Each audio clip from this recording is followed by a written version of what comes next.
sync clap. 1, 2, 3, clap. That was in sync. That was. It wasn't. I'm Okay. sick of this.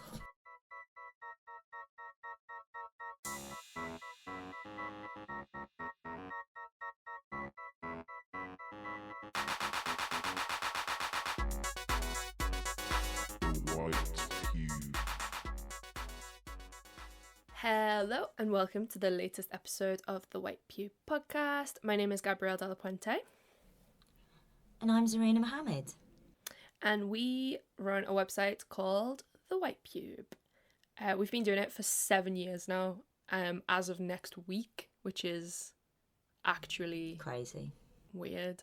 And today is the 100th episode of the podcast, which we started like way late into the game.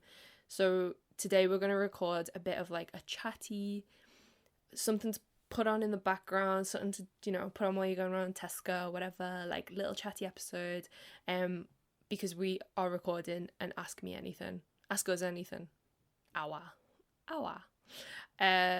If you're not familiar, The White Pew is a website where we publish weekly reviews on art, games, books, films, theatre, probably other things. At this point, it's just like culture at large. Yeah. And we are critics at large, which is... But we're not cultural critics, which is important to say because I think they have a specific job that we don't do. You know? Do they? Yeah, cultural critics. They talk about the culture, you know? The we don't culture, talk about fair enough. the culture. We know? just zoom in a bit. Yeah, I get that. Yeah. So most of the episodes that go out on this podcast are reviews that we've written, that zoom in. But today, just chill. Just chill. Just Like, having a plenty chat. of people read those reviews but don't really know who we are. And some people... Which is the way I like it. Yeah, Zarina wants to be like a secret squirrel, mysterious, chic gal. Yeah? Yeah, absolutely. I want to be fundamentally a mystery to everyone, including you. we asked our people on Instagram, Twitter and Discord to send in questions, and one of the questions that came in, and this is in caps lock, Zarina, what is your day job? Is it do you know what? It's because the little about cards used to say second job and yours used to say running output and mine used to say I work in an office, none of your business. I'll say because I don't actually have a day job anymore. So I did my last day at my day job last week. But I used to work for Birdsong, which is a sustainable fashion social enterprise. They're amazing. They do incredible work. They employ migrant women in East London to make clothes locally, sustainably and ethically. They pay them fair wages. They source like dead stock end of roll fabric to make their clothes. They do, really cool stuff. And I used to write copy for them and like do some marketing bits. Odd jobs. They're like quite a small team, but I used to just rock up and do little bits and bobs. I did my last day last week. I'm now full-time a writer. But before that, my day job was I used to work for a VIP travel company and I used to run their social media. But I had to quit because during the pandemic, that boss went a little bit nuts and like turned into an anti-vaxxer. And I mean, working for a travel company, being an anti-vaxxer, like it just wasn't working. Can you tell people like that was what fun. that job actually involved though? Like, not that you were doing the thing that you're gonna say, but like, because it's a part of the world that I didn't know existed. Oh my god, yeah. So I actually don't know if I can say this because I did sign an NDA, but and we've just cancelled our digital risk insurance yesterday, so we could get sued. But it is. I would like to say we're recording this on the 5th of October before our insurance cover runs out. So. Oh man. So basically, in airports, there's like the normal airport that people go through, right? Like the public go through the normal airport, but in big airports or like main airports in like major cities and like most airports, there's like a fancy private terminal for rich people and celebrities. There's one at Heathrow, there's one at Gatwick, there's one at like JFK, all the big airports. They go through like their own little separate little terminal. They go through security separately. They get a little lounge that they can sit in by themselves. And I've seen these lounges. They're bougie. They're nicer than most places, and they do like little canapes, and they if you want to duty free shop, they bring the duty free to you, and you go through security separately, and then they drive you from the lounge to the plane, across the tarmac in a little Mercedes. Very And if you're really rich, that will set you back like $5,000 a pop. $5,000. Either And that's way, not for even one for like journey. that's not is that for the ticket or just like the treatment either end? No, you still have to pay for the ticket, the plane ticket. That's As the treatment. well. But if you're really rich, if you're like, we booked this for, I think this is the bit I can't say publicly, at least anyway. We booked for many notable celebrities whose passport pictures I have seen. And I did that job for about 2 and a bit years. Yeah. Before that, what did I do? Like just like generic marketing, digital jobs. Someone asked us something that is kind of related to this, which is like, when did the white pube get to a point where you saw it as your job? And I think it was like quite early on. Like we started, I don't know, well, for me, yeah, we started earning money about a year into it when we did like one like artist lecture at Liverpool John Moores University. Probably earned like £200 each or thereabouts. And like I think as soon as that money came in, I just saw it as a job, because we just left university, and while I was in uni, I had like 9 million different zero contract jobs. So like, why would this be any different? Like, it was just earning money, and it, as soon as we got to that point, it felt like another one of those things that I did. That makes sense. Maybe because it's always been work. I think in my mind I differentiate between it being a job and work, and I've always seen my day job as like that stable money that I can rely on, because I think for so long we didn't know how much money was actually coming in each month. I was like, well, I can't call that my job. That's crazy. So if I'm completely honest, it wasn't until 2020 that I considered this like my job. Fair enough. Like, I was an art critic for work. It was such a slow slide into that. I think all of a sudden I woke up one day and I was like, actually, this is my job, and it's been my job for a long time. But like, I don't remember like there being a moment where I thought like something switched and I was like, this is my job now. Oh my god! Like, there wasn't like a moment where I thought I've made it, because I still don't think we've made it. Someone said, why do you think the white pube blew up? What was the first thing you felt went viral? I know why. Again, what? It's because you're really good at the internet. That was not what I was expecting you to say. I'm good at the internet. You're really good at the internet. You're good at like using Instagram and clickbait, and you know what hits. You spend the time. You've got nous when it comes to like internet cred. You got internet street cred. Thank you very much. That's so nice. I think I do know how to use the internet well. I think I have a good intuition for it. Yeah. And that's what it is. It is intuition. It does feel like intuition. And I heard someone recently say, like, you know, things like how to use the internet well and like social media and community building are skills that are just like written off as like weird feminized labor that people don't even see as labor or skills. It's just like this thing that happens over there that can't be monetized or doesn't have any real value. And I disagree. I think I have some kind of skill with it, and it's because I enjoy it and it feels genuine. You're very good at it. Thanks. But in terms of like, why do you think the white pube blew up? We never necessarily had like a a huge moment or mark where like something went all over the place, because as soon as we said the words the white pube into existence and on the internet, and we said that we wanted to start a website where we write about exhibitions in a way that's like a little bit more casual and a little bit more honest on our terms, like the London art scene said good, because that's what we need. Like it felt like right place, right time. Like there had been publications in the past that had died down and people were just waiting for something to like have a bit of pep to it. There was a gap in the market and we were just the people that got the domain name at the right time. But also, that's why it popped off then.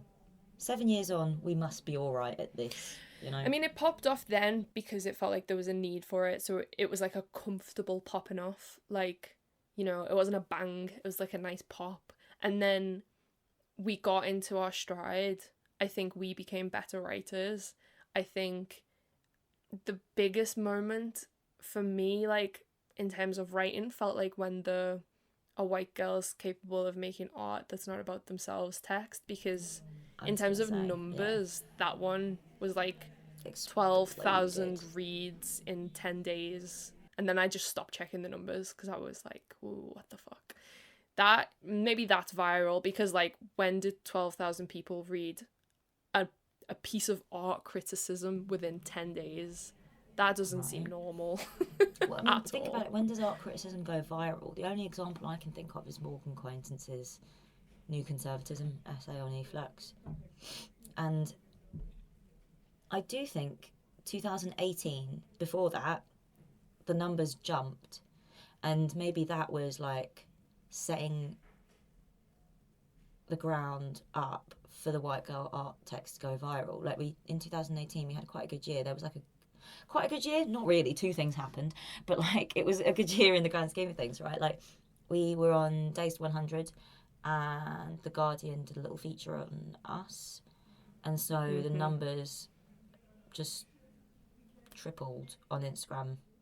I don't want the first like 10 minutes of this podcast to just be us talking about how great we are. Someone has messaged saying, did you become critics because you suck at making art? Yeah, actually. Yeah, we're terrible. I'm going to be honest. I don't think the art I was making at art school is any good. And if I had to review it, I'd be like, you're shit and you should probably stop. And I have absolutely no qualms saying that I'm better at talking about art than making art. I think I'm really interested in art. I understand it now. When I was at uni, I didn't. I think it's taken me a longer time than like 3-4 years that you spend at like BA foundation. It took me a longer time to like jump on board and get with the program. I think maybe 5 years in it clicked and I was like, oh, that's what that all is. But by the time it clicked, I was like, actually, this doesn't really interest me, and my heart's never been in it. And actually, I don't think I wanted to make art. I think I wanted to talk about it and spend time thinking about loads of other things. I've never been good at making things. Even as a painter, before I did like foundation, I like really struggled with the idea of like coming up with images. I like looking at images that other people have made and like thinking about how balmy they are, but like the idea of coming up with it myself, it's just my brain doesn't work that way. I don't like making things. Thinking about things and having a chat, yeah, I'll do that. And I've always been good at writing as well, actually. Well, I think my heart was in it. Like, I think I was going to art school thinking, like, I'm gonna be a painter. I'm gonna get a studio. I'm gonna be someone who lives a life as an artist. And I don't know how artists make money, but I'll figure that out when it comes to it. And, like, the process of being in art school, especially in London, and, like, going to the mega galleries and, like, starting to have conversations with people who work in the arts. Like, it all just, like, broke my heart a little bit.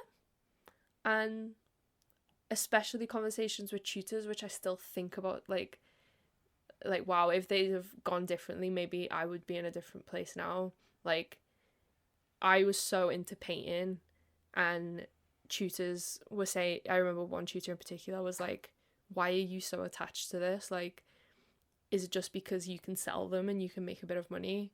And I was thinking, well, that's a big part of the reason, yes, because like There's literally nothing wrong with that. I want to have a job. I want this to be my job, and almost like being talked out of that as like you know, some moral imperative, just very strange. But at the same time, I did better in English at A level than I did at art. Fucking loved writing. So the transition to, you know, have that like heartbreak moment, start to think critically about like being inside an institution and what does it mean for us to have these conversations about making money as artists, and like why don't we already know what's going to happen when we leave art school? Like all of those anxieties, being able to like sit between the world of like art and writing and try and write through it in a creative way. It was like best of both worlds. So like there was the heartbreak, but I'm like way over it. Like it's all good. I love writing. Yeah. You always say as well, this is something that really sticks with me, and I think a similar thing happened with me, but slightly different. You always say that like towards the end of our BA, you were finding all these different ways to like smuggle text into the artwork, and like find ways to secretly just be writing. I think for as long as I was making art, I was just obsessed with the idea of like thinking through an idea. And I was so much less attached to the actual like aesthetic or like artistic merit of what I was making. And that secretly is a very writerly thing to be doing, right? Yeah. Like just like thinking a thought through to completion. We have both always meant to be writers. We just ended up in the art world.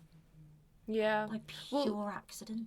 It is by accident. Someone relevantly asked, if you were to make the decision now, would you still try to work in this industry?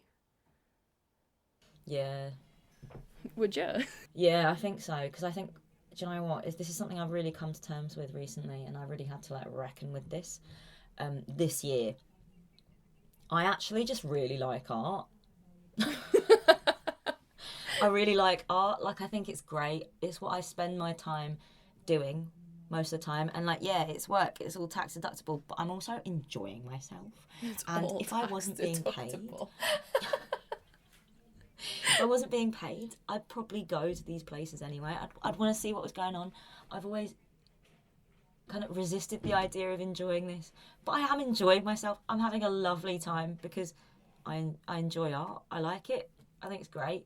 Sometimes I have these like panic moments imagining like if I hadn't have gone the route I'd gone through, like fine art degree, and then, you know, sidestep into art criticism, and then start a website where I have to publish something every fortnight, and I have to write something that I'm happy enough to like share with the public, especially as that public is growing and more people are reading it and there are more comments and just more pressure to like write something well.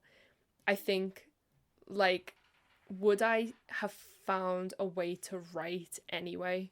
Like, would I have had that like creative edge or instinct or like an outlet? Would I have like made that anyway? And if so, like what would it look like? Because I sometimes, and like the panic is because what if I had a different job and I never had the time or the website where it all went, or like the schedule and the deadlines and the, you know, the subjects to look at and think about and write around. Like, yeah, I feel so like grateful that we've got it because it has been so like regimented, and I think I needed that, and it's genuinely worked because like I look at the writing I wrote in 2015 compared to the stuff that I'm making now, and I think like, how is that stuff in 2015 still on the internet? Delete it now. Yeah. It is embarrassing. We're in charge. We 100% should just delete it. But we never can because it's important. Someone asked like, what's the worst review you each think the other has done, and maybe the answer to that is the stuff at the beginning. Like, Yeah. because relatively it's just like so bitty and quick and like, you know what I mean? But It's even like, then, meh. I'm like, do you know what? I've got so much generosity and like sympathy. I've got real sympathy for like the people we were back in 2015. We didn't know what was going on. We barely knew we were alive. Like, we were babies. We didn't know. We were doing our best. Like, the jumps we've been on, like all of that, it's like skilling up, right? In like video game, in RuneScape, yeah, you've got to start as like a level 1, and you've got to smelt things to make other things that you can smelt into other things, and then eventually the wizard gives you some like really cool beans or whatever, and like You've not played RuneScape in years. A wizard giving me beans. eventually you create something that you can smelt into a knife, and then you can smelt a sword and then some armor, and like we had to do that. We had to put in the legwork. So I've got real sympathy for baby Gab and baby ZM. Mm-hmm. Like those early techs, we were just kind of like I don't know, the world was quite tight around us, and we were like just making some space. We were clearing the weeds, Yeah. Someone pruning asked... the big old bush. Sorry. White pube bush. Someone said, how do you keep momentum? And it's because I like doing it. That's the answer. There are other answers. But I've never thought I don't want to write next week or this week. Like I've never thought that. There can be things that you like only really want to do once a month, you know? I know. What, every week, Gab? Every Yeah. week? Yeah. Sometimes, right, I think to myself, I really can't be arsed. But I have to do it anyway. I have to do it. You're a fraud. No, but the reason is because, like, right, I go running 3 times a week. Sometimes on one morning I'll wake up and I'll be like, oh, do you know what? I'm really tired. It's really cold. My bed's really warm. I go anyway because I know that afterwards I'll feel better. I feel the same way about writing. Sometimes I really don't want to start, but once I'm in the midst of it, I'm having a nice time, and I feel good after I've put it all together and I've put it out into the world, and I'm like, oh, this is actually all right, fine, yeah, cool, yeah, good. But I think that's not momentum, that's discipline. Okay. I think I struggle from an incredible problem, which is too much discipline. What? I think I've got like a really, really I've got like too much self-discipline. I don't think it's a good thing. I live quite a regimented life. Sometimes I should maybe not go for a run, you know? Oh, okay. Yeah, I get you.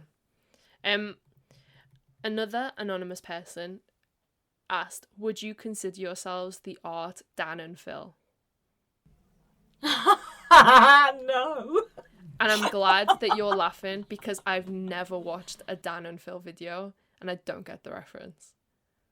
They're just two internet people. No. No. Are you... what? They're not serious. We're serious critics. No. That's funny. Sorry, I'm so sorry to Dan and Phil, but I think we're...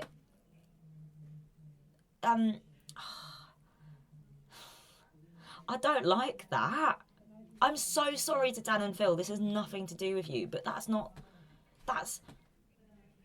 pissed me off. Why has it pissed you off? Because I don't get it. Right, I'm so sorry to Dan and Phil. I'm so sorry, but they're a bit cringe. Okay, yeah. That's annoyed me. Well, that's it. We want a bit of spice. We need a bit of texture. Yeah. Oh, no, I feel bad. I'm sorry to Dan and Phil. That's really rude of me because do you know what? They are really charismatic people and they're really good at presenting and entertaining people.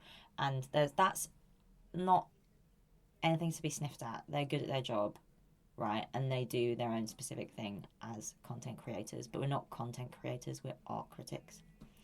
And True. It's a parallel that diminishes the intellectual value of what we contribute to the art world. And probably them as well. Okay, speaking of the content we do create, which is reviews mostly of exhibitions and shit, a few people asked questions like, do you pay for exhibition tickets or get press comps? And somebody said, do you think you'd be more or less critical of exhibitions if you had to pay to see them? And I think we can also, you know, swap out exhibitions for video games, because I get most of them for free now. Thank you to PlayStation. I genuinely believe that when we are given a free ticket to an exhibition or given a code to download a game, I pay it like 150% more attention, and I try to write like a way more thoughtful review that is often more critical, because that person has like given me the opportunity to like actually sit down and think about it. If I go to things for free, it's like almost extracurricular stuff in a way. I don't know how you feel, but that's how I feel about it. It's like sometimes people pay for reviews with the agreement that we can say whatever we want. And in that instance, I will just like go in. Right. Yeah. A press comp, like a press ticket is different to a commission in my mind, because I agree with the commission. Yeah. That it just means that you have like a little bit, that time that you'd spend thinking about something else that you're reviewing is spent thinking about that particular thing, and it gets you full attention, and it's nice. I think it's nice to, and it stretches me, because sometimes people commission things and I say yes to them because gas prices, and I actually have a nice time looking at something that I probably wouldn't have seen under any other circumstances, or spent as much time thinking about, or thought about as deeply as I have to for a review. With press tickets, I think it's difficult, because at first I would just email the Tate and be like, hey, really cheeky, oh my god, can I like pop in? And I'd feel like I owed them something. Which is a difficult dynamic with an institution like the Tate, because obviously, right, but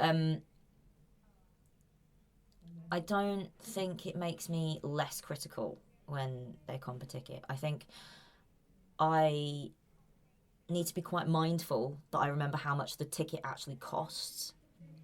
And this happened recently. I went to a show at 180 The Strand, and I turned up and I was like, hey, I'm really sorry, I forgot to email ahead, but can I just like grab a press ticket off you? Like, sometimes I'll walk into galleries and I'll be like, I'm really sorry, I forgot to email ahead. I didn't realise I'd be in the area. Like, can I just nip in? And they're like, oh yeah, sure, do you want to just sign the press list? And I'm like, oh yeah, cool. And that's cool, calm. But when I hit the Strand, I'm like, yeah, you do need to email ahead. We can't comp your ticket. And I was like, oh yeah, fine. I'll just put it on the business, put it on the card, whatever, the company card. It's all our money, so like, you know, it's just tax deductible. But I was like, yeah, fine, whatever. Like, and the guy rang it up, and it was £25.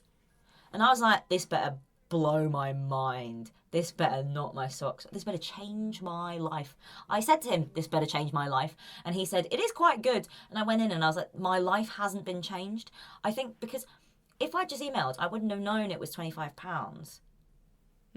I think I need to remember how much these things actually cost, because I think as a critic, you can like slip through and you like, I don't know, you pay a normal amount of attention to it, like the same amount of attention you'd pay to anything.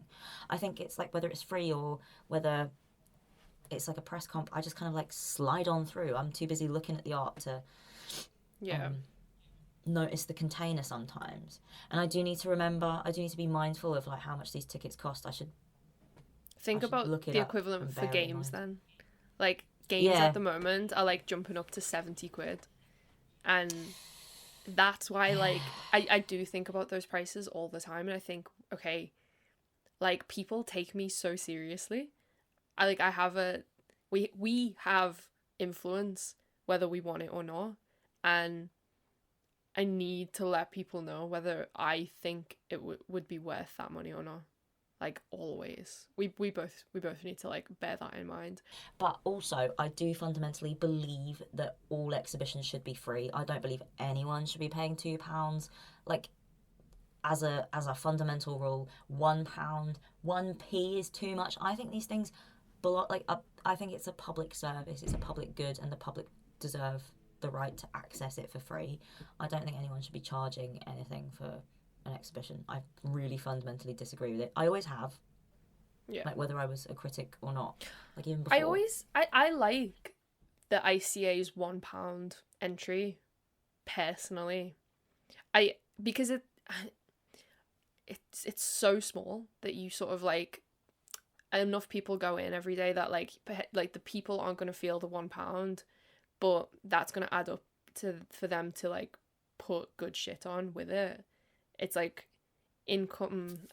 I don't know if I'm talking myself out to this. But the government should be funding it. Yeah, I'm going to cut that bit. Yeah. But I think as well, the ICA's £1. Like, don't cut it, because I think this is important, because it does seem like a small, insignificant amount of money. But, like, if I really think about it, the most cynical part of me thinks, is this just so that homeless people don't come in the gap? Yeah. Yeah, like, you're probably right.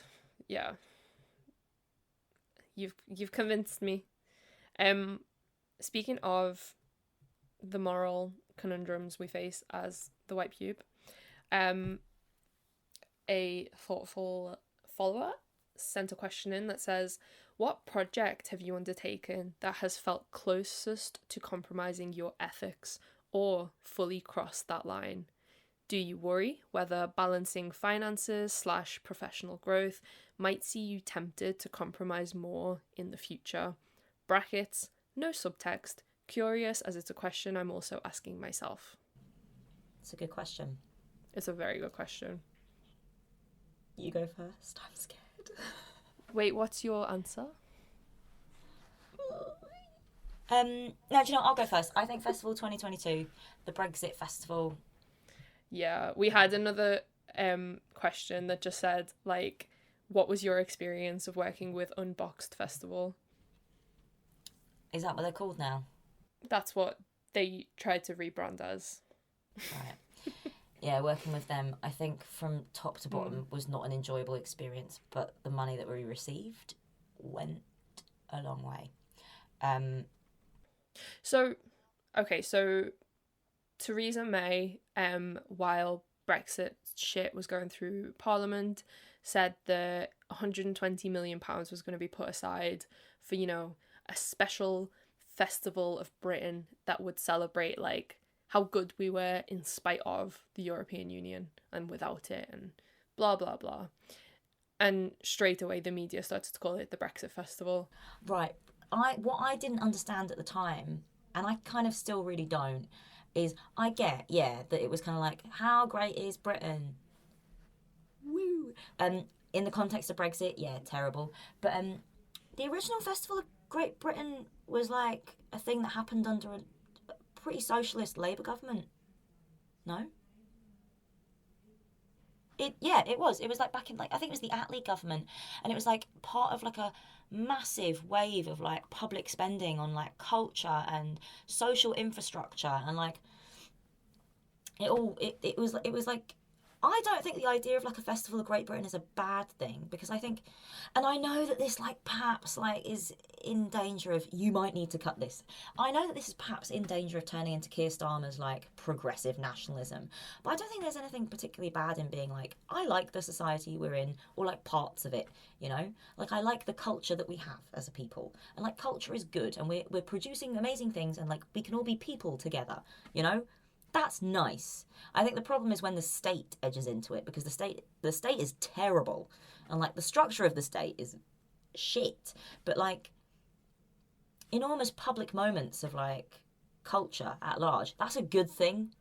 I found myself really confused and conflicted by like a lot of the criticism, because I was like, well, money for the arts is a good thing. Like, I found it really hard to understand the criticisms that were like being lobbied at us, and like the festival and us by association. I found it really, really baffling. Like, I didn't understand, to be honest. Well, we were contacted sort of close to the whole process starting when the festival producers were still trying to figure out like who that 120 million pounds would go to. And they asked us and like, I don't know, about 20 or 30 other people to sit on like a selection panel and go through all of the applications that came in and, you know, make notes about like what we thought should be nominated. And essentially we were asked to do 12 days of work, some of which involved going through those applications, and some involved either creating a video or a text or a talk that would be shown to the people who got through the first round of research and development in order to like inspire the projects that they would go on to make. We didn't end up doing 12 days of work. We did about like half of that. And then for whatever reason, Unboxed Festival let everyone go, but still decided to pay us the full 12 days, which continues to be the highest rate of pay I've ever received, which was £500 per day, which means £6,000 is like, who the fuck can say no to that? Like, Right? like, if you're listening to this and thinking, I wouldn't have said yes to that, like, you have more money than I do. Like, that was my rent for the year. Like, how could you say no to that? And importantly, I think the stage of that we were at, where it's like, okay, if this money is going to be spent anyway, I would like to be there to try and have a say in who gets it and who doesn't. But ultimately, I think what we did offer in terms of input and criticism went absolutely fucking nowhere. And Yeah. that's problematic. I think, to be honest though, it was the reason I'd go back, and I probably would make the same decision to say yes to that job for the £6,000 alone. Yeah. Would you? For six, Or would you do literally, like, I don't have enough money to say no to that. But also, as well as the money, I think we'd never really done a job on the inside of an institution that big. Yeah. On that scale.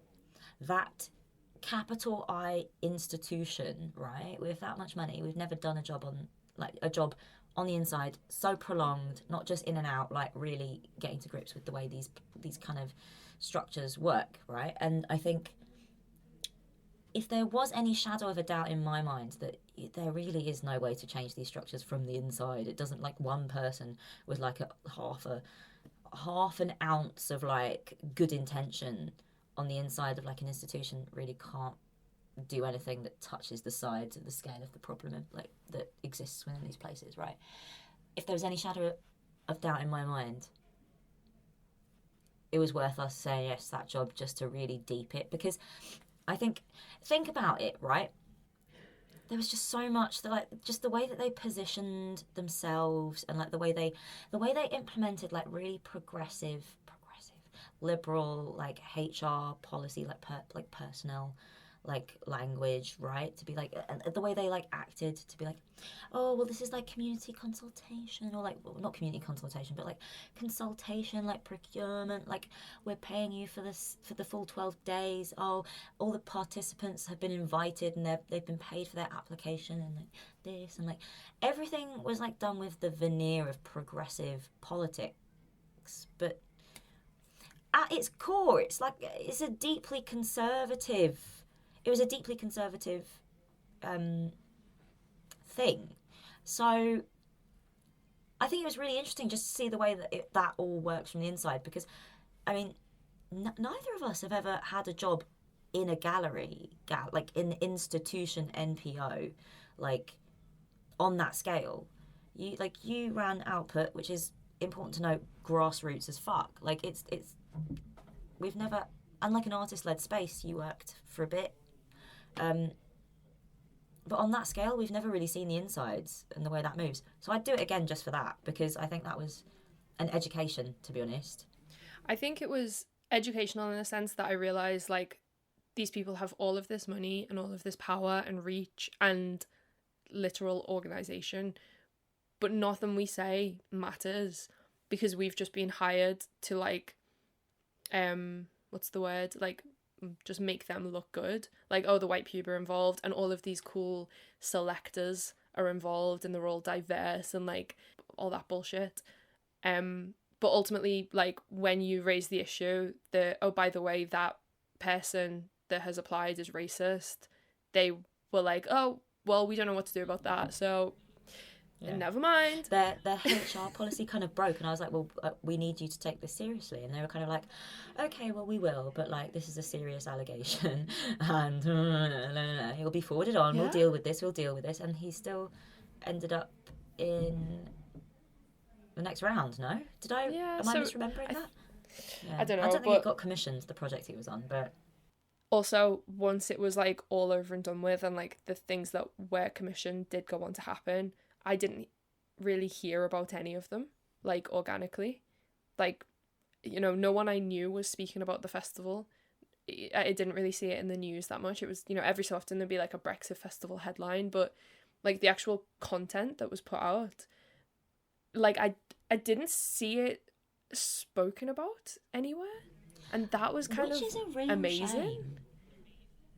Like, that's a real shame. All of that money, where did it go? And I think that's another way in which it was in education, because like these structures that pop up, these neoliberal, wow, I really sound like a nut, and this has turned from an AMA into a piece of art criticism, like, but that speaks to like the fundamental problem with like the neoliberalization of the art world. It's just like most of this money just leaks away into like bureaucratic shit. Like, it's middle managers, right? It is the administrators that end up walking away with most of this money. The distribution system itself sucks up the money it's meant to be distributing to the artists, which is why it should just go to the artists in the first place. Like, they should have just taken that however many billion and given it to the Arts Council for like an extra DYCP boost. Literally. Or just, giving it to us to distribute. That would be better. Yeah. Moving on from the Brexit festival bullshit nightmare. 2 similar questions that we had in. Would you want to work for an institution? And if so, what kind? And any personal or white pube ambitions that you want to share? Ooh. The one about would I want to work for an institution is interesting, because I think my position has really shifted. And I don't know for you how you feel about this, but I will say, in the spirit of sharing, asking me anything, back when we first graduated, I applied for loads of art jobs. I didn't get a single one. I applied to be like a marketing person at Tate. I am so glad I never got that job. I interviewed for a role at the Arts Council to be like an admin assistant, but like I was in the interview and I was like, yeah, this is part-time, this works for me because I do other things on the side. And they knew about the white pube and they were like, would this be like a conflict of interest? And I was like, no, this is my day job. Like, this would be my day job. It would obviously have been a conflict of interest. Obviously a massive conflict of interest. I'm so glad I didn't get that job. But like I was in the interview and they were like, there's like loads of chance for internal progression. That's like the entire point of like coming to work in this job. Like, you'd go on to be a relationship manager or like here or wherever if you wanted to. Like, we're keen like on internal progression. Really good. I never got any of those jobs because it took me a long time to kind of like, I just thought that was what you did when you graduated. I thought, I did an art degree. I like writing about art. If I need a day job, it makes sense for it to be in the art world. And then it makes no sense for my day job to be in the art world. In fact, the complete opposite. It's a total conflict of interest. And it also is loopy as hell. Like, the art world's nuts. Like, the art world, in these like day job, like, for art workers have a terrible time. The only reason we're loving life is because we work for ourselves and each other. Like, and we're nice. We're lovely. If you need a day off, I'm not going to be like, well, Gabrielle, we've not got any cover, so like, and you're on a 0 hours contract. I'm going to be like, yeah, all right, sound. Like, it's I don't know when it shifted, but I really, it took me a minute to clock on and realise that, like, I couldn't work in an institution. Like, it's just not, it's completely at odds with the nature of this job that we do. Yeah. I also feel the same way, but maybe for different reasons, which is that, like, I just have come to love writing so much that if I had a job that wasn't writer, I think I would go mental. I just love the freedom and the looseness and, like, the creativity of it all. So you can't give me a normal job anymore. I'm ruined. You wouldn't want to do, like, citrus farmer. No, I couldn't. Also, just physically, like, becoming sick and disabled, like, you, like, I feel like writing just works so well with the pattern and rhythm of this stupid body. Like, it's like the only thing left that I can do. I'm sure there's more stuff, but, like, it's the only thing left that I have the skill set and interest and energy, and, like, it works with the times and, like, the situations, and by situations I mean bed. It fits really well into all of that, and I like it.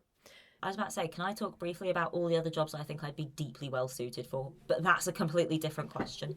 Do it. Okay, I think I'd really enjoy being a citrus farmer. I think I'd be really good at shepherding. I'd be a really good shepherd. Pastoral, rural jobs. I've never lived anywhere other than London in my entire life, and yet for some reason I truly believe that I'd be excellent at most rural jobs. No basis for this. I think I'd be a really good croupier. What the fuck's a croupier? In a casino, the person in the waistcoat that does the, is this your card? Is this your card? A shuffle. That's Blackjack. what it is. When I was I'd be a really good in croupier. school, my best friend's mum had been a croupier on a cruise ship. Cruise ship croupier. Yeah. And she was very proud of it and said that it was very fun. Yeah, I did know that word. I'd be really good at being a librarian because I love telling people to shut up. And I love putting things back where they're meant to be. I think I'd be a good teacher. You'd be a really good teacher. I think I would enjoy You'd be it. so good. You know when, I like, can imagine you managing a primary school class. Like, you've got... I wasn't thinking so much that. I was thinking, you know, like, when people in this country go to other countries to become, like, the English tutor in, like, a rich family. You could also think do that, but I think... I would do that job. But, like, you know, when I feel like there's, like, a formative experience that, like, some people go through, which is, like, really loving their like, high school English teacher. I think you've got that, like, life-changing, inspiring high school English teacher energy as well. Like, I can see you disciplining a group of year fives that have been dead rowdy on the minibus.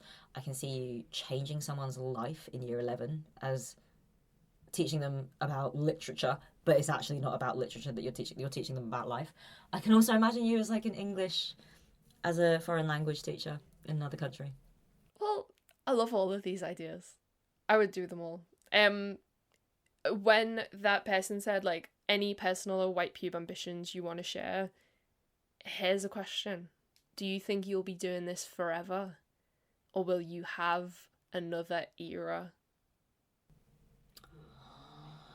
I don't know. Fuck. Like, that's a really hard question because I would like to obviously say yes, but you never know. You don't know. Like, one of us could die. I think about that all the time. I wouldn't want to do it if you died. I think about so what I really... would write on Instagram if you died. Same. What would you say? Would you carry on the white pube without me? Absolutely not. No way. I would. Are you crazy? Would you? Good, fine. I couldn't. There's no way. No, I'm not arsed. Like, it would feel You're not like... arsed. feel like Oh, I feel you like an killed me. imposter. Like I feel like I can't be the white people on my own. I don't know about like it's a collective identity, and I think like so much of Oh, that's so you funny. continue. Yeah, I love But writing so much. would you continue writing, or would you continue being the white pube? Well, I think people would thrust that upon me. Oh my god. People would see me in a gallery and no, it would no longer be, "Ah, I love you writing. Oh, are you the white pube?" It would be, I'm so sorry for your loss. No. It would be different, but I wouldn't stop. Do you know what? I like that. I like that. That makes fine. Yeah, I give you the blessing from beyond the grave. I think I'd pivot. I'd have to reconsider that. I don't think I'd do it. I'd cut some of the odd jobs off. Like You would post on Instagram once a week. Yeah. The Discord would be dead in a ditch. You would forget it There'd be existed. no Discord. Yeah. Twitter just also inactive. Last tweet 2022. That was it. Basically, I'd turn the white pube into a literal blog. Yeah. And it would just be like, none of it would be like stuff that people actually want to read. It'd be just me writing about the weird kind of marginalia I find interesting. Yeah. That's Here's really this funny. obscure Renaissance painting. Let's think about that for 20 minutes. Yeah. It wouldn't work, Gabrielle. I can't do that. See, I'm already thinking of like 85,000 people. the fun clickbait titles I can put on this podcast, like what we would do if we died. See, I mean, I've just not. It's like I know that that's a thing. I know that that's the thing I can do. I just like it doesn't occur to me. I know See, that clickbait exists. This is what runs through my head. 1, don't tell anyone, but we are writing a book. If that book goes incredibly, then we can carry on. We can write books. We can like live our lives. We can write more books, and hopefully we make money and we live. If people don't like it, then we will have to become English teachers and citrus farmers. Like, so basically, you've all got to buy a fucking book. so it's like you can't blackmail no, I'm 85,000 people. I'm not blackmailing them. I'm just saying, like, in the grand scheme of things, we do need money, and we're not right now making enough money to, like, you know, be adults. Like, we're just scraping by, really, because, you know, freelance rates don't necessarily rise with inflation. Freelance rates just stay the same. No one is interested in paying more. The White Bee podcast has never had a sponsor, and I don't know if it ever will. Like, no, one So Cards. So Cards, we have one sponsored episode, and I still don't Shout know out So Cards. And do you know how what? to get more. Those were banging questions. Yeah, that was the Praise Kink episode that we did.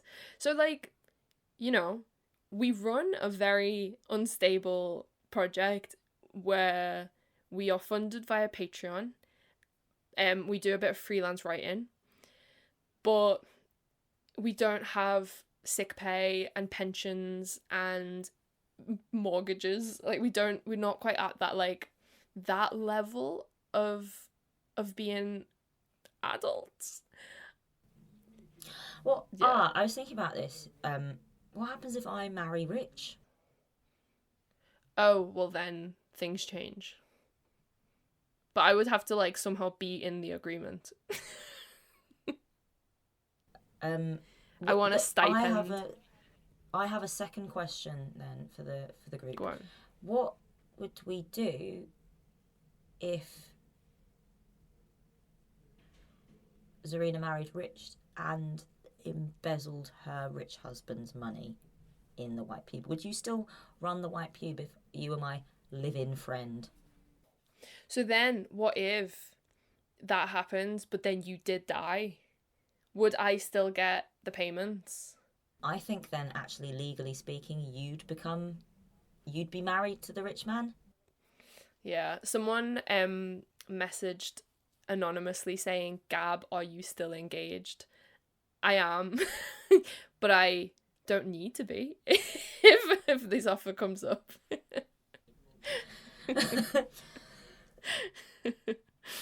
That is so funny. Are you still Yeah. engaged? Are they just checking? They just want to know. Are Yeah, your I was trying DMs to like open? I was working out the logic of it. Is it like someone who doesn't want me to be engaged? Is it someone who just is curious because maybe I've not spoken about like being in a relationship on the internet for a while? I don't know. I thought it was a funny Is it question. someone that thinks you've been jilted and that you've kept it quiet? I know. I wish there was a more interesting story. Maybe it's an empath and they think that you're suffering secret heartbreak, which is actually that's the best case scenario. In terms of like, you know, relationships, whether that be with your rich husband one day, me and your rich husband one day, so on. We had 100,000 questions from people that said things like this. Do you ever argue with Z over white pube stuff, or is there always consensus? Did you ever fall out, and what was the beef? Your biggest falling out so far? Question mark. Etc. Etc. Etc. And then related, who took what stance in the pro/anti conditioner argument? Is hair conditioner necessary? I love that argument has become white pube lore. LORE. Is it important mythology to condition your hair? Like, it goes on. So right. Can I tell a story? Yeah, go for it. So, it was 2019. We were in Bergen, and we were just having a little hot apple cider of an evening. It was fucking freezing, and I think we were talking about like what we'd brought in our carry-ons, because we had like carry-on luggage, and Gab was like discussing her skincare, hair care philosophy, which was that she doesn't want to be beholden to any one product. She doesn't want to be reliant on any one product. She's a survivalist. She simply wants to go out into the world equipped with a toothbrush and nothing more. Literally. Yeah, right. And deodorant. I was like, oh to be yeah, fair. yeah, but like just minimalism, like product minimalism. And I was like, that's like the opposite of me. I've got 5,000 things and I've put them all into mini pots so that I can take them in through hand luggage. And we just somehow got to the point where Gab told me that she didn't use conditioner ever. And I was like, that's insane, but you've got to. Like, at the time, I was like, my mind cannot comprehend a world in which people do not use conditioner. Like, that blew my mind. I thought that was the wackiest thing you've ever said. And then the next morning, I think we were going up the little funicular, and I felt really bad. I was like, I feel like I shamed you. That's really funny. I was like, maybe it's like a thing, like, I don't know. It's fundamentally, I didn't want you to feel like I was judging your choices, your personal grooming choices. I don't think you are a dirty person for not using conditioner. It just like was so alien and baffling. And you were just like blinking at me across the table like, yeah, I don't use conditioner. It's fine, my hair. And you know what? You didn't use conditioner. Your hair looks great. It was just my entire worldview was crumbling around me. But like, I really felt bad. I felt like I shamed you. And that was not, I didn't want that. I don't want to shame my friend. So if you don't want to use conditioner, you fucking go for it because your hair looks great. But I just can't comprehend a world in which that's plausible. Yeah, I've got nothing to add. That was it. It was I don't even remember the time that we told the internet what had happened, but like, people still remember it, obviously. But that's the biggest argument we've ever had, and even then I was like, do you know what, live your life. Like, Yeah, I can't. It wasn't even an argument. Quite a few people asked tips for collaborating on long-term creative projects. How do you communicate and make decisions for the White Pube? And, you know, how do you communicate across the void living in two different cities? I find that quite hard to answer. I just think that we get on well, and it has made things very lucky. We've been lucky. Like, we just get on. We agree on a lot of shit. I think sometimes I have ideas and Zarina's like, oh, I don't know if we should do that, but then we do it, and then Zarina says, you're always right, and it makes me feel good. and then we carry on. And like, we're each other's yes men. Yeah, I mean, we like speak every day. We use WhatsApp. We tried to like have our own like more organized workplace on a private Discord server once, but like WhatsApp was ultimately all we use. Do you remember when we tried Slack as well? That didn't work. That I was just about to say Slack, and I didn't know whether it was like a fever dream, but we did try Slack as well. No. Yeah. Yeah. I mean, like, that's it. We just get on. But I have something to say in the spirit of confession, and it's that when I turned 27, a friend bought me a tarot reading to celebrate Saturn's return, and it was absolutely the nuttiest tarot reading, like the only tarot reading I've ever had, but like also nuts, because this person just proceeded to like spend an hour telling me about myself, and it was all correct, and or at least like I thought it all applied, and like it was like bang on, but also transformative. Like I loved it. It was like incredible. Maybe I'll link it in stories because it's an art person, which I didn't know at the time. But this Saturn's Return tarot reading, basically, amongst other things, the one bit that I'll share from it was that one of the cards was like two thing, like it was a thing, like a thing of twos, or like the lovers, or like something like a two, a pair. And the person doing my tarot reading said, potentially there's another future partnership, and like there's a partnership coming up in your future, and it's going to be really fruitful because you've got a partnership already in your life that's like really deeply healthy and that feels effortless, and like so you know what like a healthy partnership looks like. So like the partnership that you currently have in your life will help forge like the terms of this future one. And I was like thinking about, like, I don't know what that future partnership is. I was asking them, is it romantic? Am I going to get a rich husband? And they were like, simply, there's no way of telling. It's just a future partnership. I can't tell you that. Like, I'm not psychic. But the present partnership, I truly believe, has been the white pube, because this is, and I think this speaks to the way that we don't really value platonic or like friendship, like platonic relationships and like friendship in the same way, like the same hierarchy. Like there's a hierarchy, right? You see like romantic, like sexual, or like heterosexual dynamics, right, between a man and a woman in a relationship. They're married and like they've got kids and a house. Like that's like the relationship that like it's committed, it's solid, it's never going to break. But like one in two people get divorced, one in two couples get divorced. So like it makes no sense that that's like way more valuable in like across the span of our lives than like the friendships that we. I don't respect men. Wow, cut this out. Where is you this can't. going? You've got to edit this out. But like, I really truly think that like I think that like the people's compatibility, right? Like the relationships that we form with our friends and our collaborators and the people in our lives that like are non-romantic, they're equally as important. Like that you vibe with them well, and that you put in effort and work and support and love and care for each other as you do in like a romantic relationship. I don't respect men, so like maybe completely way more than I would value these people in like a romantic setting. I think there's really something to be said. We're compatible basically, and I think you're my soulmate. Aww. I hate men. You're my soulmate. But it doesn't have to be a romantic. It's not. I don't think that's a romantic term. I think I've got so many friends that I think, like I value you so much. You mean so much to me in my life. Sometimes I don't even like. I mean, not sometimes. I think I don't deep any of that because it's so easy.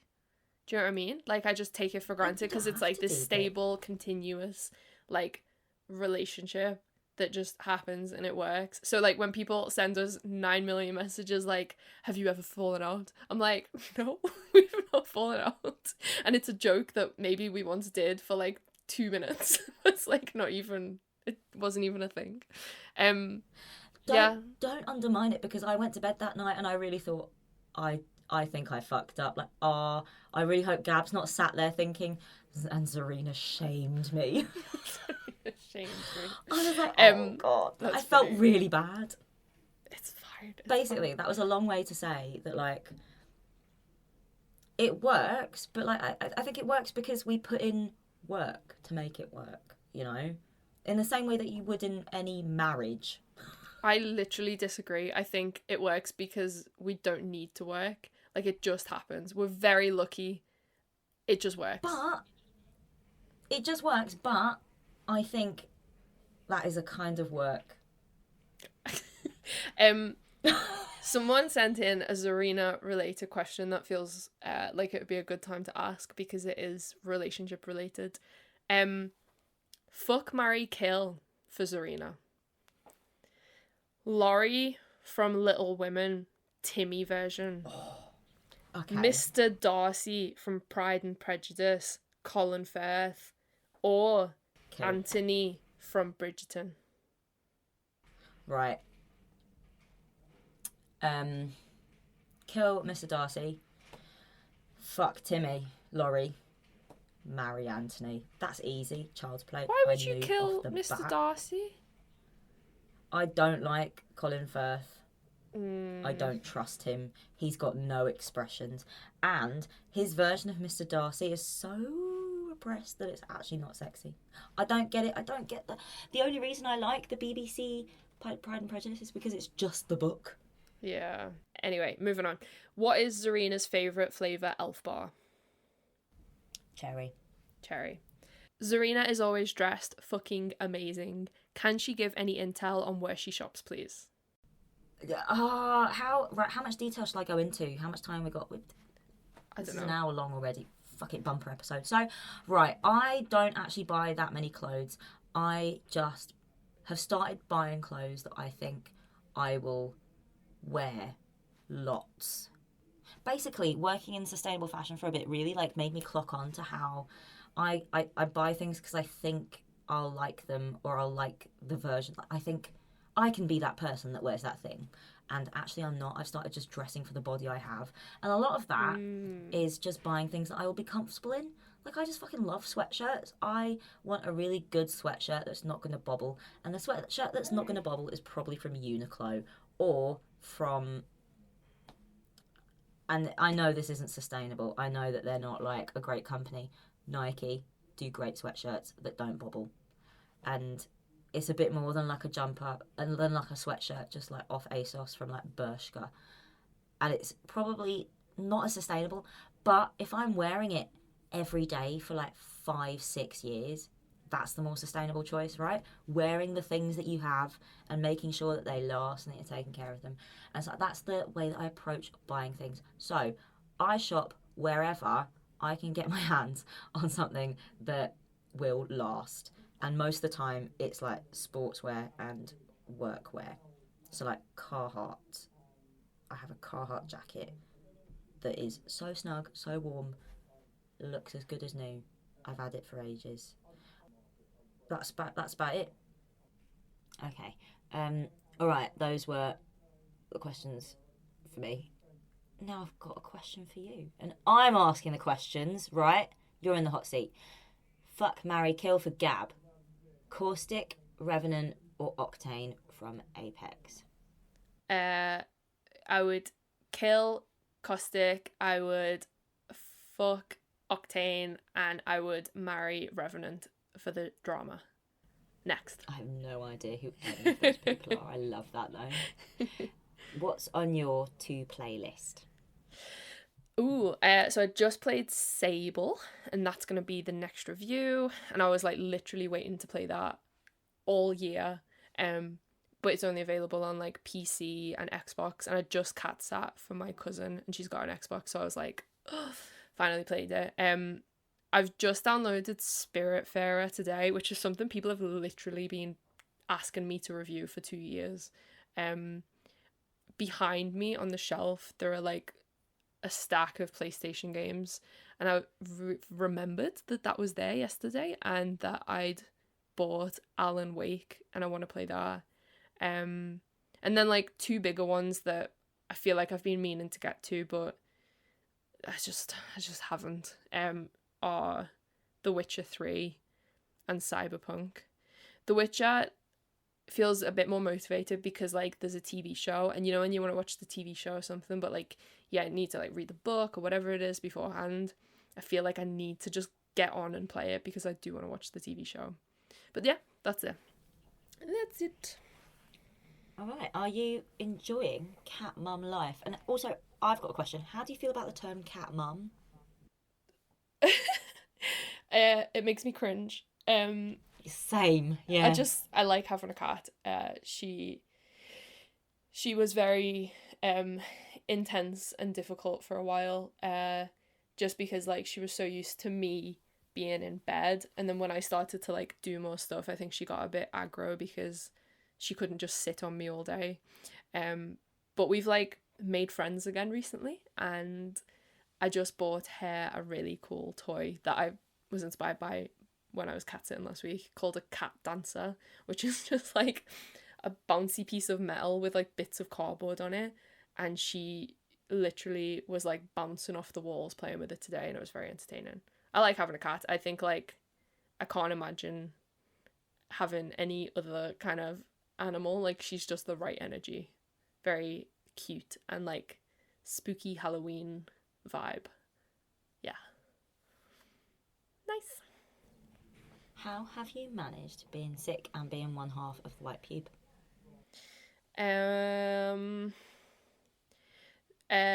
Sometimes I look back on last year when things were much worse and think like, how did I write anything? Like, how did I write I don't understand how, but I think the answer is that because I wasn't doing anything else. Like I wasn't washing dishes or cooking food or washing myself. Like I was just tip tap typing away. Yeah, I think about like things that I regret. Like I don't think I put as much effort into like Michael's birthday or Christmas present because I was so drained that in the sickness the only place that my brain and ideas were going were towards writing, and like that feels like an unhealthy relationship with writing, but like for a while it was the lifeline, so it's fine and he gets it, and I am trying to make a bigger effort in my relationship this year because I am still engaged. It's interesting. I think both of us prioritise the white pube over everything else. It is the most important thing in my life. Yeah. And I have no qualms with that. Same, really. It's the way I want it to be. It's the most important thing in my life because I make it the most important thing in my life. And I always will. Same. Yeah. Same. As long as it's about I'm glad we're on the same page. But in general, I've managed being sick and being one half of the white pube by doing less work and realising the work that I can't do anymore and handing that off to Zarina, who has very graciously taken it on. I have tried to accept more jobs that are just like writing based that I can like do in my own time, as opposed to making a bit of extra freelance via teaching and other kind of physical things, which has been hard because obviously then like I'm just writing all the time, and at the same time I love that, so that's fine. I have also really enjoyed just like letting the subjects within our writing and the reviews and Instagram captions and tweets like stretch to include discussion of disability. Everyone has very much seen me figure this out over the past like 2 years, a year and whatever. And I know there's another question coming up, which like maybe you should ask it now. Do you want me to? Yeah, smooth transition in. Should I read the entirety of this question? Read the entirety of the question. Okay. Myself and my friend both have ME and POTS, and we don't understand why Gabrielle is explaining so much about POTS, but not ME. She says she gets PEM, which is a unique symptom to ME. Yeah, so ME is oh God, is it myoencephalitis? Is that what it stands for? I can never remember like the science. Which is like a chronic illness that is most known for PEM, which is post-exertional malaise, i.e. after you do something, you really take a hit from doing it. I thought I had ME last year because that's what it looked like. I spoke a lot about that on the internet. I've read books about people with ME, like ill feelings. I spoke to my friend who has ME, two friends actually, to try and like come to terms with it and learn from them. But then in January of this year, I got diagnosed with POTS. And I know that one of the main symptoms of POTS is also chronic fatigue. So it is a kind of blurry mess, and some people have one and some people have both, and some people have many things. Over the past 10 months of having my POTS diagnosis, I've been able to like test my limits and figure out like whether or not I have post-exertional malaise or not. And it's very hit or miss. But essentially, when I take care of all the POTS symptoms as best I can, and when the POTS stuff is going really well, I don't have the same fatigue hit because now I'm medicated, and because I have POTS, I don't have ME, and chronic fatigue is still a symptom of POTS. So essentially, I understand the question, but it doesn't feel like the full picture. And I mean, how can I expect anyone to know the full picture? Because like the way we communicate online is in random reviews that not everyone is going to read, random blog posts that not everyone is going to read, and like the occasional Instagram post or story. So like I read that and I got a bit like, not annoyed, but like, it's frustrated at not being able to communicate everything so like coherently as I wish I could. And like it also, like, I think part of my tiny 1% upset with that question is that like the chronic illness community have like genuinely saved me over the past year, 2 years. But at the same time, there have been really notable instances within that where like people who sort of are like, I'm the sick expert, I've been sick for way longer than you have, like speak to me like shit, and have also said things to me that in the end did me more harm than good. And it's really difficult because it's like, I understand that you want to like share advice and share wisdom, but maybe it's just like not right for me at that time, or maybe you're saying it in a way that's like unhelpful. And it's made me really conscious about how I talk to people who I know have just become sick after COVID, which feels like this scary growing number, because then people are coming to me like, I think I've got long COVID. And then I'm like, oh, fuck. Because if I say anything, then I'm like the ghost of future present. Do you know what I mean? And I'm not a doctor, and I'm like, oh shit, I literally don't know what to say. And I don't want to be like those people who've like said things to me and felt like I'm being sick in the wrong way, or like, I don't know. It's just, it's like this is the great part of chronic illness culture online, people who are so isolated that like all they have is the internet as a way to like have relationships, but at the same time it's not perfect. And yeah, like it's stress. It's complicated, isn't it? Like, yeah, it is complicated. Also, it sounds like some people are just dickheads. I know, not this person isn't, not talking about them at all. But like, yeah. But like, just some people, like people turning to you and being like, well, look at the miles I've put in. That's a dickhead comment, regardless. Like some people like, and this happens in every kind of like genre of person. Like people brand themselves as like that's their full identity. So like you can trust them, like, and that might be, you can trust that person for being like a certain race or a certain like sexuality, and like no one person is. So like everyone should just speak with a bit more like humility, I think. That's my hot take. But anyway, let's slam through, carry on with quick fire questions. Pew pew. Yes. When was your first kiss? No, next. Skip. I think I was in year 6. So that was like 10. Anyway, your favorite part of your body? My legs. I'm really just into the whole thing at the moment. I've got no answer. No, that's good. You can say the whole thing. Yeah, the whole body. So into the way I look at the moment. I feel so chill about it. I'm like, yeah.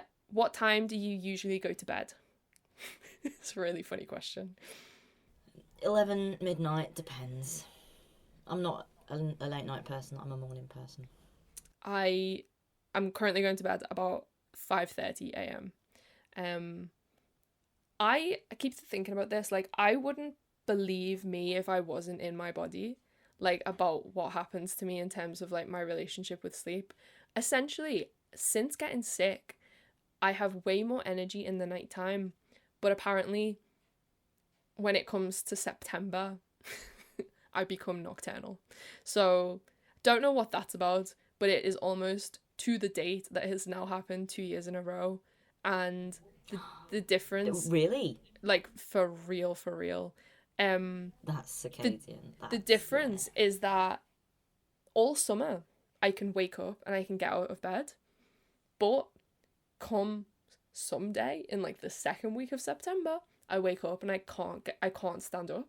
I feel like I've been run over by a truck, and then as the day progresses, I feel nauseous and I feel like I feel like I've not slept.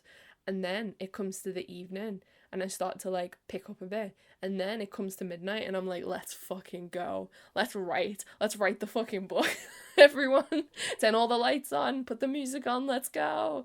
I feel like I can go for a run. It makes no sense. No, that makes sense. I feel That's your body better clock. on those nights in the winter and autumn than I do at any other point in the year. That doesn't make any sense. Again, if I was not living this, I would think I've gone nuts. But it's just It makes sense. if I have comorbidities other than POTS, it is that I have a delayed sleep phase disorder, which has also affected fatigue. That is my my own conclusion of my health. I think I got COVID. I think I got POTS off the back of it, postural orthostatic tachycardia syndrome, and I think I got a delayed sleep phase disorder. And I think COVID has also slightly messed my lungs up because obviously respiratory stuff. I think that's what's up with me. And so at the moment, I'm going to bed at 5:30 a.m. and I have to say, I get into bed and I am wide awake. Like, I'm like this. And I could stay up for hours. Like, this time last year, I was going to bed at like 8 a.m. Feeling great. And I think the same thing's going to happen. And do you know what? Part of me thinks I should just let it happen because we've got a book to write. Lean into the time zone, I say, because if you're feeling better, if it feels better, I think you should do it. 100%. Even if it's just for a bit. And I have something to say, and it is that when I woke up at 6 a.m. this morning to go to the gym, I saw the Instagram post you posted at 4 a.m. and it said 2 hours ago, and I was like, ooh. Yeah. Ooh. I imagine the time zone slippage. That is why someone has messaged to ask, because yeah. Someone else has said, are either / both of you queer? I mean, no, probably not. Okay. I don't know. I'm bi. Next question. Would you rather have pogo sticks or micro scooters for legs? Micro scooters, because I'd be able to go really fast. But you wouldn't be able to jump. But I think, right, the pogo sticks, you'd be able to jump, and that would speed you up compared to the normal pace that you're at with your legs, right? Or like performance enhanced. But I think the micro scooters would be the faster option, and the jumping would be nice because you get the height, but it wouldn't be as fast as a micro scooter. And imagine, yeah, you're walking through like a packed crowd. If you want people to get out of your way, we all know that a micro scooter to the ankle is fucking lethal. You would have weapons on your legs. Weapons. That's so true. Yeah. You'd be unfuckwivable. See, my instinct was pogo sticks because you could also go incredibly fast. You'd have to do some like training sequences to like get your balance right, but I think you could go really fast. And really high. I say that like going high is an important part of my daily lifestyle, but I think that's because I've played so many video games in the past 2 years that like I think I need to always have movement abilities, and that's just not true. The other issue with pogo sticks is that they're so noisy. So noisy. Like, it would be, you could not be chill or cool walking down the street. You'd be There's like no way rusty, annoying, metallic. You can't be inconspicuous. That is a conspicuous mode of transport. And how would you stay in one place? Like, say you're in the queue for the post office, you have to be like, bum, bum, bum, bum. Immediately irritating. Whereas the micro scooter for leg person could just like do the thing roller skaters do where they like turn their toes inwards and just stand still. And with one leg as a micro scooter each, you could take 2 passengers with you wherever you go on your zooming trips. That's so true. And that's a fundamentally really generous thing to be able to do. You could give people a lift. You can't on a pogo stick. No one wants that. That's so true, you know? Okay, right. Yeah. I'm convinced. That was a really convincing argument. Really good question. Probably the best question that we've had. If you were offered the opportunity to go to Mars for 5 years, would you? You'd have to be on your own. No. You wouldn't go to Mars? Why would I go to Mars? I would. Why? Just want to see what it's like. For 5 years. Yeah, but how many people can say that they've been to Mars? I mean, like, are you cut off communication-wise from the rest of the world? Are you, like, fully plonked there without any internet? And, like, you know... I haven't decided. Does it swing things for you? Yeah. Right, yeah, you can have a little chat with the person on the other end. I'd still say no. Really? Right, think about it. If you get sick, you've got no means to make yourself unsick. 2, you can't have sex. 3. I didn't say you're not allowed to bring a suitcase. 3. I think people who are basically in solitary confinement are like guaranteed to go mad. I don't really want to go mad. And there are like things to do on Earth. You couldn't live without like endless coffees. I was just thinking, will I be able to have a silly little coffee on Mars? You can't. No, I can't. Yeah, I think I'd die on the way there. Obviously, I'd simply just... It would get to the first week and I'd be like, well, I'm stuck in a rocket ship and I can't go anywhere, and I'd simply just cease. And how long can you stomp across the bridge of a rocket ship? It's just not going to work for me. But I'd still go because I don't think things through, do I? I get myself into scrapes. Yeah, you can't go there. We had like a lot of questions from people that were really like art world related and advice related, but I think we're gonna leave those for other podcasts because that should be safe for another time. Yeah. Because like it feels more responsible to like really get stuck into those things. It feels like it could be useful. So one question that I would like to end with goes back to the first category of questions that we looked at today, which is like super white pube related stuff. What are some notable messages you've got about how helpful / useful your platform is? It would be nice to hear if you both recognize how beneficial / interesting your platform is and use this as an excuse to endlessly big yourselves up. Lol.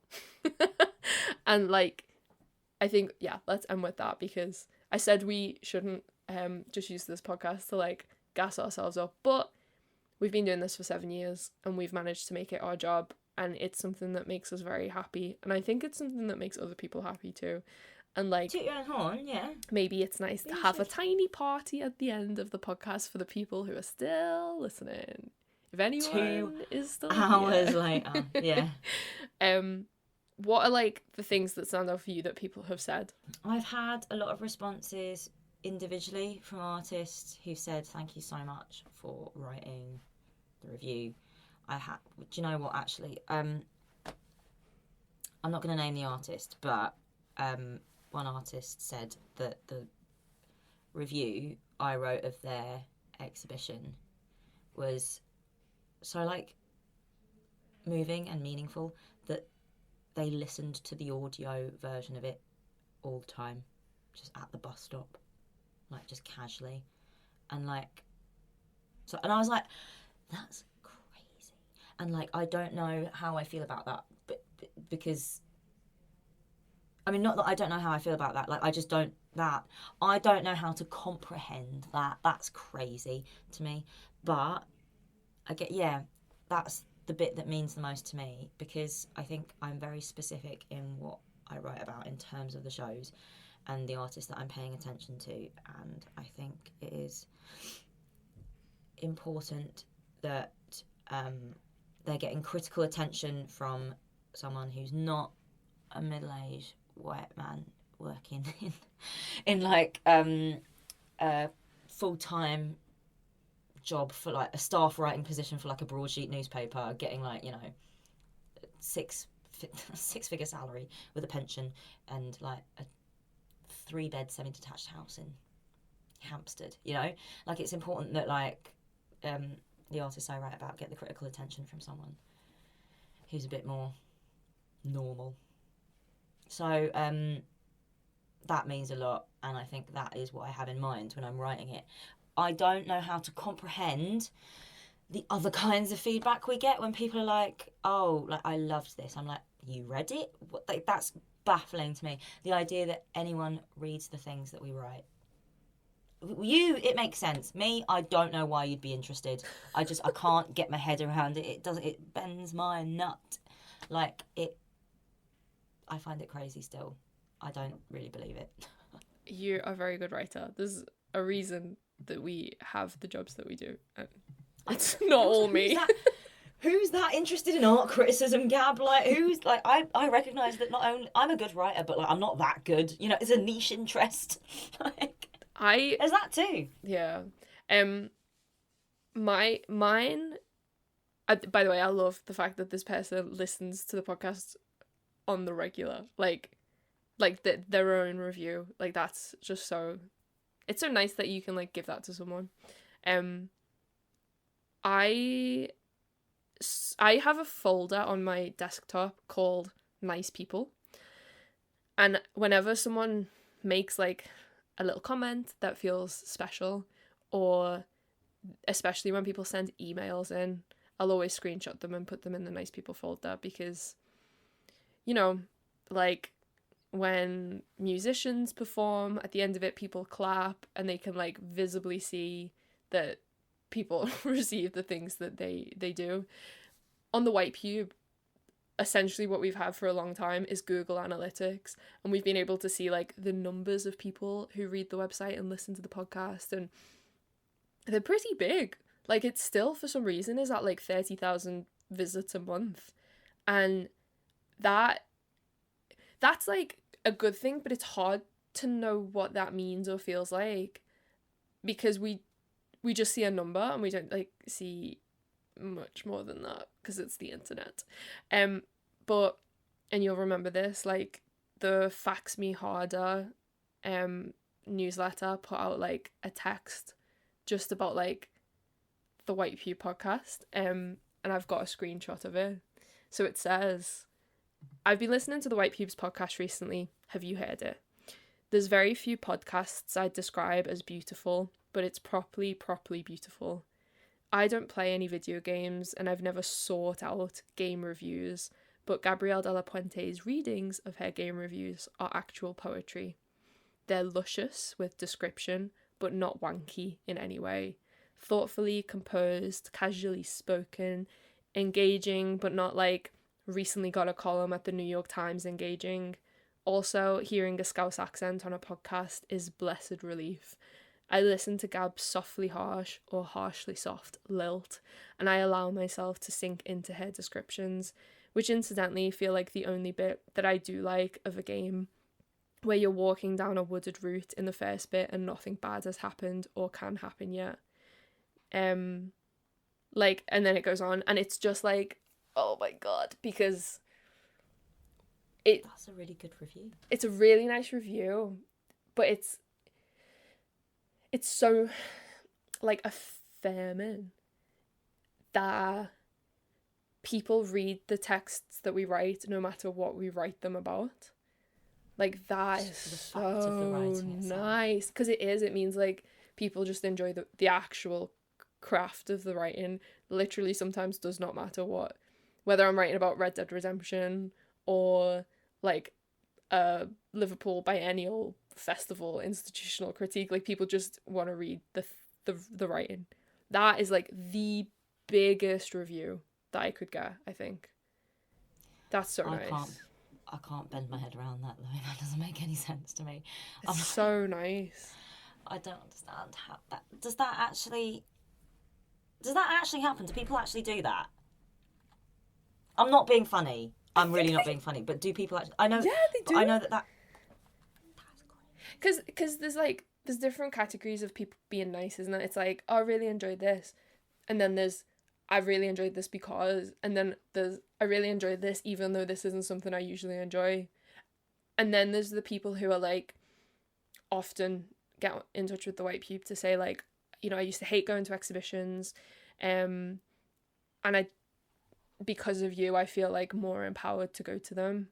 A lot of people have actually been sending in praise for you because of the Friday gallery visits that you do when you go around Instagram and like see stuff, because like, one, a lot of people aren't in London to see like the big shows, but also two, a lot of the people in London don't have the means to go to the exhibitions because like they're sick or they've got care and responsibilities, their parents, they're just fucking busy. Like, so loads of people are seeing you as a way of like, you know, like a friend that goes for you and like lets you know how it is.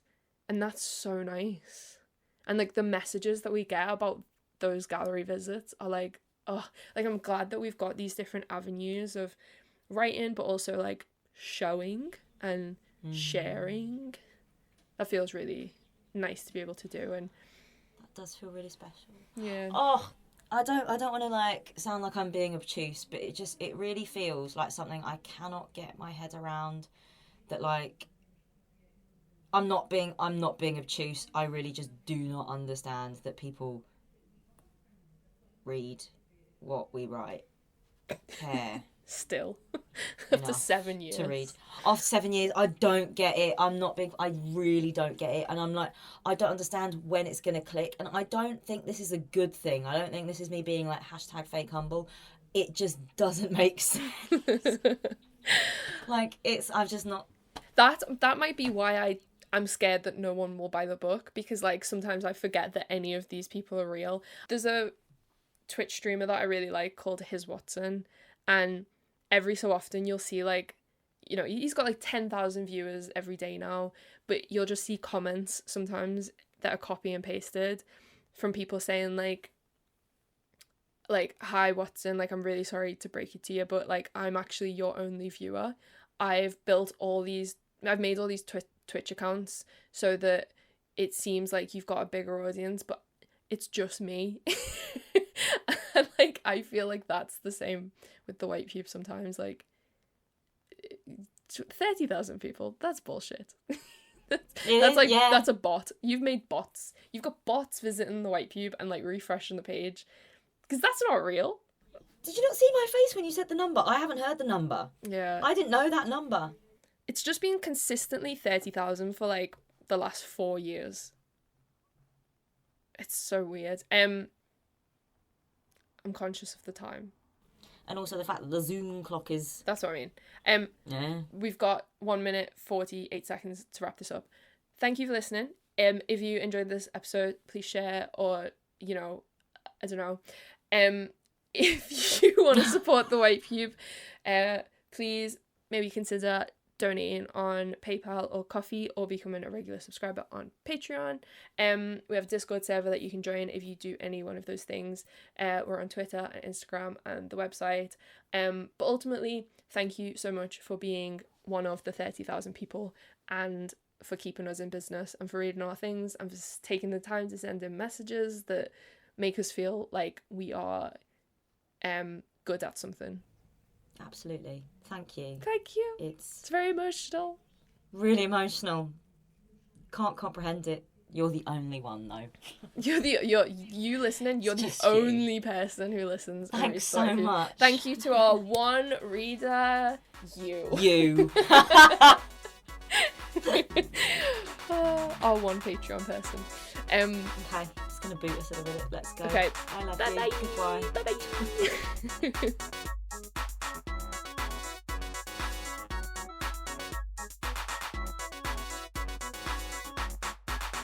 White